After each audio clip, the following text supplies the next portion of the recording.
আমার সৌভাগ্য যে আমি শহীদ প্রেসিডেন্ট জিয়া রহমান সাহেবের মতো একজন দেশপ্রেমিক মানুষ যিনি স্বাধীনতা ঘোষণা দিয়েছিলেন তার দলে কাজ করার সুযোগ পেয়েছি। আমার সৌভাগ্য যে আমি আরেকজন অত্যন্ত খাঁটি দেশপ্রেমিক যিনি আজীবন গণতন্ত্রের জন্য সংগ্রাম করেছেন, করে চলেছেন, দেশনেত্রী বেগম খালেদা জিয়ার সঙ্গে এখন রাজনীতি করার সুযোগ পাচ্ছি। প্রকৃতপক্ষে বাংলাদেশের দুর্ভাগ্য যে ৭১ সালের যুদ্ধ, মুক্তিযুদ্ধ, তার পূর্বে যে স্বাধীনতার সংগ্রাম, মুক্তিযুদ্ধের যে সংগ্রাম দীর্ঘকাল ধরে, সেই সংগ্রামের যে মূল বিষয়টা ছিল যে আমাদের গণতান্ত্রিক ব্যবস্থা আমরা প্রবর্তন করব, গণতান্ত্রিক একটা রাষ্ট্র আমরা নির্মাণ করব, দুর্ভাগ্যজনকভাবে আওয়ামী লীগের হাতেই সেটা ওই 1975 সালে সেটা প্রথমবারের মতো আঘাতপ্রাপ্ত হয় এবং নিহত হয়, একদলীয় শাসন ব্যবস্থা প্রবর্তিত হয়। তো দুর্ভাগ্য আমাদের যে আমরা সবসময় সেই যে কন্টিনিউয়াস প্রসেস ধারা, গণতন্ত্রের ধারা, সেটা আমরা থাকতে পারিনি। বাংলাদেশের রাষ্ট্রের অস্তিত্বই বিপন্ন হয়ে পড়েছে।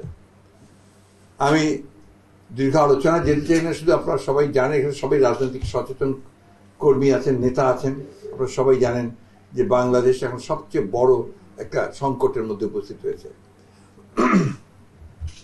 একদিকে গণতন্ত্র নেই, অন্যদিকে আপনার দেশের যে সার্বভৌমত্ব, সেই সার্বভৌমত্ব আজকে হুমকির সম্মুখীন হয়েছে।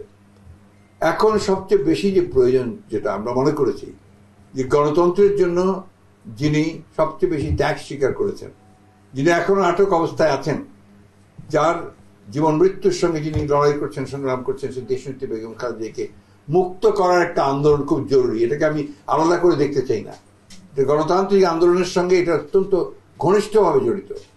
অনেকেই বলতে চান যে বিএনপির নেতা তিনি নেন একা, তিনি গণতন্ত্রের জন্য সংগ্রাম করেছেন এবং তার সংগ্রামের ভিত্তিতেই হচ্ছে গণতান্ত্রিক সংগ্রাম।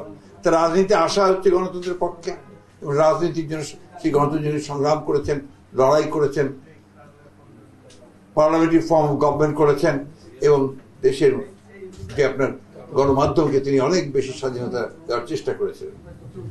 সব শেষে তিনি কেয়ারটেকার গভর্নমেন্ট সিস্টেমকে মেনে নিয়েছিলেন, মেনে নিয়ে তিনি সংবিধানে দিয়েছিলেন, যেটা আমাদের যে একটা গণতান্ত্রিক কালচার নির্মাণ করার জন্য কিন্তু অনেক বড় সহায়ক ভূমিকা পালন করেছে। দুর্ভাগ্য যে আবার সেই আওয়ামী লীগের হাতেই সেটা ধ্বংস হয়েছে।